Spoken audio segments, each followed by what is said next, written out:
Hi,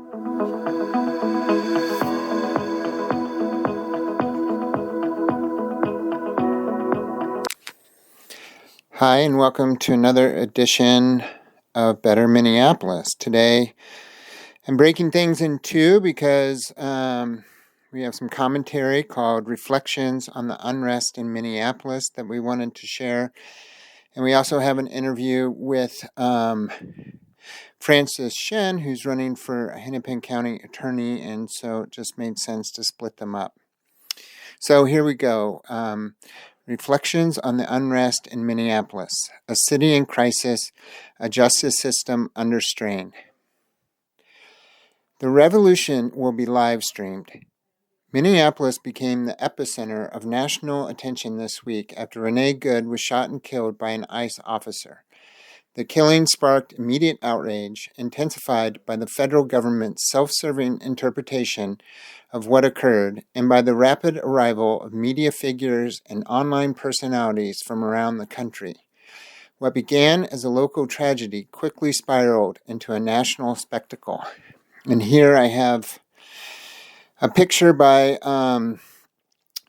Fibonacci Blue called Protest March and Noise Demonstration Against ICE, January 9th, and it shows some of the protesters that were downtown last night, one beating a drum.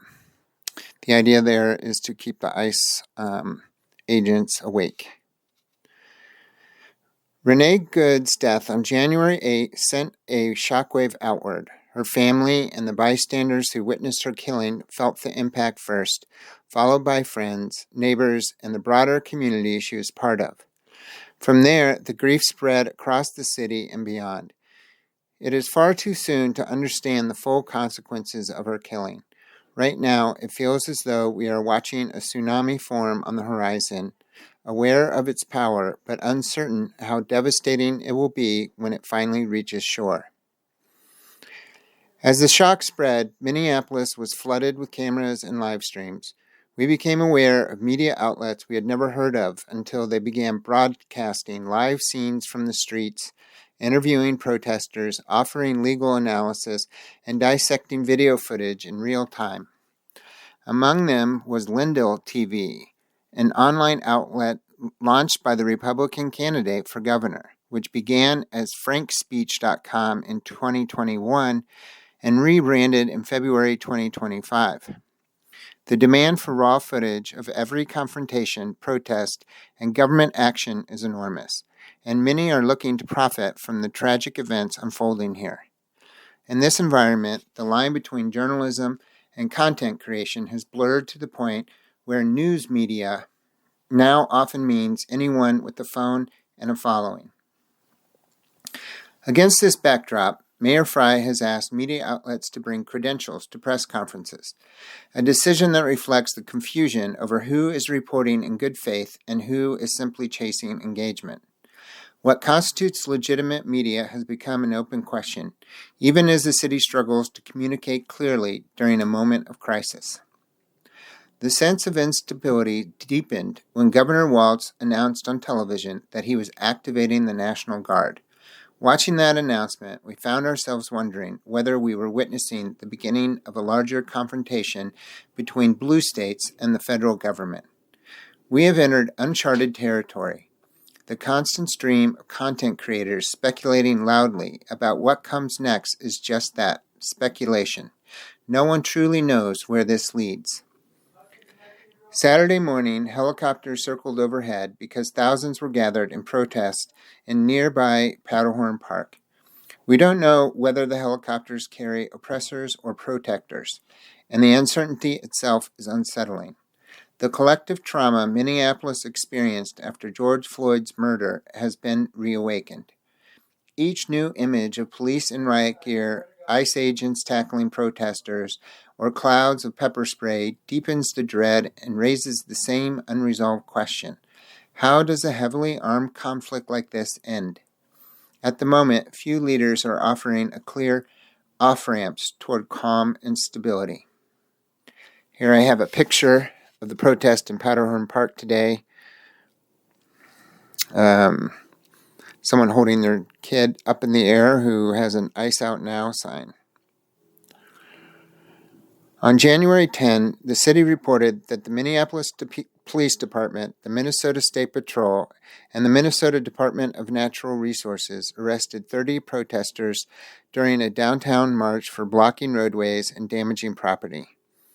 Officials urged people to protest peacefully.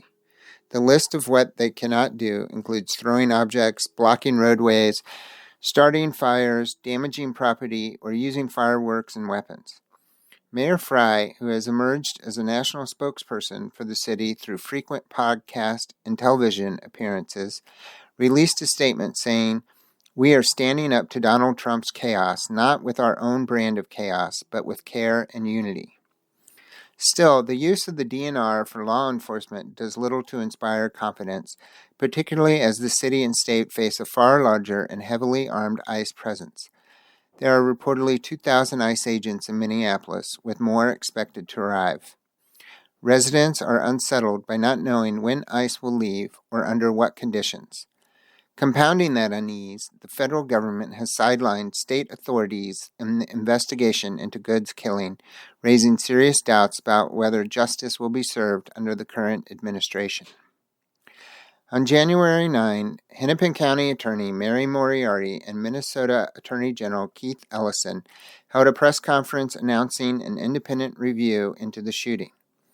Candidate Francis Shin also released a statement, which we discussed in our interview with him. These developments raise difficult questions about the limits of state and local authority and how, if at all, they can resist federal power. They are questions about the functioning of the republic itself and far beyond what we expected to grapple with as a local newsletter.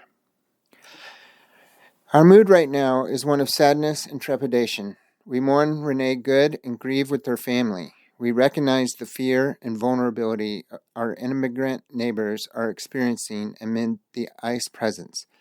We worry about the administration's apparent willingness to press the country towards civil conflict. We are deeply concerned about the psychological toll this constant stream of violent imagery is taking on our community, especially on children, and about how difficult it is to explain these events to them. We are also concerned that what is happening in Minneapolis will draw people from outside the city and state who see this moment as an opportunity to sow chaos and cause harm. To those choosing to protest or observe, we urge you to stay safe. As always, you can contact us at terry@betterminneapolis.com or the Signal app at bttrmpls.33. Thanks and have a good day.